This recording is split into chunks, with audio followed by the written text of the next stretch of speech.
Yo, what is up YouTube? Evolution here, back with another Black Ops 6 Season 5 Update 177 information video here on the channel. Let's go ahead and get right into it. And let's break down the patch notes for Update 1.77. You guys should already have this update on Battle.net and hopefully Steam as well. As consoles, it hasn't really came out yet. So let's go ahead and cover everything that we need to know on what they did in multiplayer, zombies, and also on Warzone, as they have tweeted out the patch notes that I'm about to read with you guys. I'm only going over the most important information. If you guys want to check out the patch notes, I'll leave a link of it in the description box down below.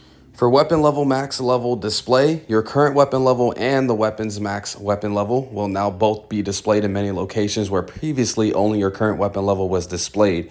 This will make it easier for players to see how many weapon levels they have remaining before reaching max level. And for attachments, they addressed the monolithic suppressor not being enabled on the LC10 and the FFAR1. Moving on, we got a weapons balance update. We got the Goblin MK2, which also called a range buff. For shotguns, we got the Marine SP, which also called a range buff as well. And down here below, we got the ASG 89, which also called a range buff as well. Scrolling down these patch notes, we got the Maelstrom shotgun, also catching another range buff, as you guys can see right there. Moving on, we got the LMGs. We got the Fang 82 that you guys can see with another range buff as well. For the marksman rifles, we got the Tarskov 7.62, also catching another range buff as well. So it seems to me all these weapons that they listed are getting, you know, just range buffs. And the TR2 here, we got sniper rifles like the SVD also catching another range buff. The pistols like the 9mm PM catching a range buff, along with the Grek Hova pistol catching a range buff as well. So the GS45 pistols as well. The Strider .22 also catching another range buff. And also the Olympia shotgun caught a nerf. You guys can see it's in red. The range has been decreased a little bit. So that's what they've done in this update for a weapon tunings update. For maps like Runaway, which is new, we got that map coming out with WMD. We got the new Strike map set in 1992 of Avalon. For modes, they address an issue in Search and Destroy where players would occasionally not spawn in the subsequent round when joining a match in progress. For perks, they addressed an issue with the Shadow perk when throwing equipment while near an enemy shock charge. Score streaks, they addressed an issue where the Archangel could navigate outside of the attended play space. So that's what they've done. For UI, we got some bug fixes here and there. Not really too crazy or important, but you guys can see that there. Moving on, we got Season 5 rank setback. Competitors who have been continuing their conquest and rank play from Season 4 will notice that their accounts may have been set back as outlined in previous notes. Every new season, your rank may be rolled back based on where you ended the previous season. So bronze or silver rank players are not impacted by the seasonal setback. And gold or platinum rank players will start Season 5 in Tier 1 of gold or platinum respectively. Diamond rank and above players will start Season 5 at Diamond 1. And we're also having demolition protection like we had within Season 4. Moving on, we got rank play unlock requirements. Competitors that are returning after an extended period of inactivity may need to win 10 matches to requalify for rank play in Season 5. New rank play competitors will need 50 match-made multiplayer matches like previous seasons. Game Pass free trial accounts on PC will not be able to participate in multiplayer rank play. Damn! Woo! There we got the rewards that we talked about before. So that's it for multiplayer. Let's talk about Black Ops 6 Zombies for update 1.77. So moving on, we got the finale of Black Ops 6 Zombies leading into Black Ops 7 with the Reckoning Zombies map. It will be coming. Moving on, we have maps. They address an issue where players would take damage while standing on a coffin in Citadel des Morts. Address an issue where zombies would not drop down near the dumpster and Pump and Pay in Liberty Falls. They closed an exploit where players were able to reach a safe spot using Ether Shroud in Liberty Falls. So basically, you jump off the zip line, you activate your Ether Shroud, and you can get out of the map. I'm not sure if it's that one particular, but it might be, and it seems like they patched it. And down below, we got some mode changes that they did for Grief. For weapons, they addressed an issue where the additional explosions from Shatter Blast Chain Augment would detonate on a zombie instead of the initial detonation point. They addressed an issue where players may receive the same weapon twice in a row in the mystery box. They addressed an issue where players would not receive ammo on the left weapon when purchasing a wall buy with an Akimbo Zombies build.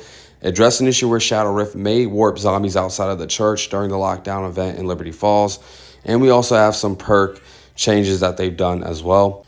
This is really important. For field upgrades, they addressed an issue where players are able to charge their field upgrade fast when leaving and rejoining a match in progress during a quest step. And this was on Shattered Veil. Basically, people were getting unlimited field upgrades to advance in the rounds really quickly and fast, and it was patched. I'm looking down here for score streaks, gobblegums, and enemies. There's really nothing really major that they've done. Just a couple of bug fixes here that they wanted to make for the game. But I think that field upgrade glitch, or the unlimited field upgrade glitch, was very important because now we can't use it anymore. And down below, we got stability. You know, they added various stability issues. They fixed that. UI, they fixed an issue where users would encounter a menu error in the zombies purchase menu in the arsenal. They fixed an issue where the Gobblegum store would display a black screen when accessing it. They got to fix that store, right? They got to keep that store open. That way you guys can buy some Gobblegums. Let's talk about Warzone for update 1.77. We got some new content coming. The stadium is finally opening up, as you guys can see. We have that militarized stadium, and you guys seen it in the trailer. I'm pretty sure you guys have already. And also with that, we'll get a game mode for Stadium Resurgence. 36 players, 12-minute time limit, custom loot pools, custom circle collapses, public events. And it's starting on the week 2 of Season 5. But moving on, we do have our playlist update that you guys can see here on the screen on what's coming within Season 5. And now we can move on to ranked play for Warzone.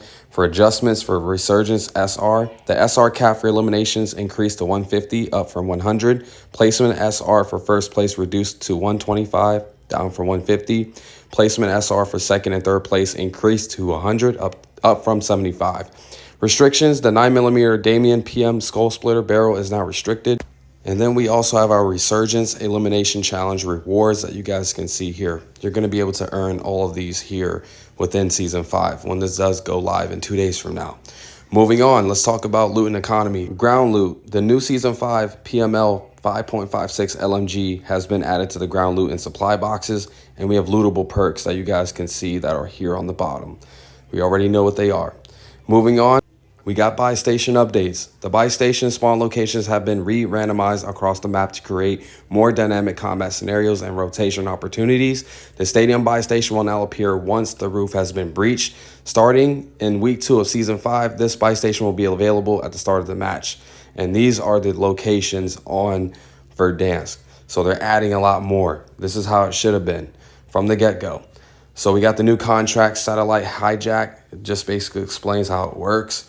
Don't really care for that too much, but adjustments, we got the Spring Mine. They increased the damage reduction when prone or diving by additional 10%. Players now receive 85% damage reduction when performing these actions. And for equipment, which is new, we got the Napalm Strike, just like we have on Black Ops 6 multiplayer. It will be coming to Warzone exclusively through care packages. Moving on, we got adjustments for perks. Perk visibility. Perks picked up during a match will now appear directly in your HUD, inventory, and kill cam while spectating other players. And we also have specialists. Obtaining a specialist is now easier. Pull balls are now arranged on the rack to help you out. Go take a look. For weapons, for general, the drop rate adjustment. Assault rifles now have a slightly higher spawn rate compared to SMGs. This adjustment is intended to improve access to mid-range combat options over short-range alternatives, and they've done this for Rebirth Island for these adjusted weapon categories. So let's talk about the weapon nerfs and buffs. We got the Marine SP being buffed, the Model L being buffed, the C9 being buffed, Jackal PDW. Everything that's in green is buffed for Season 5.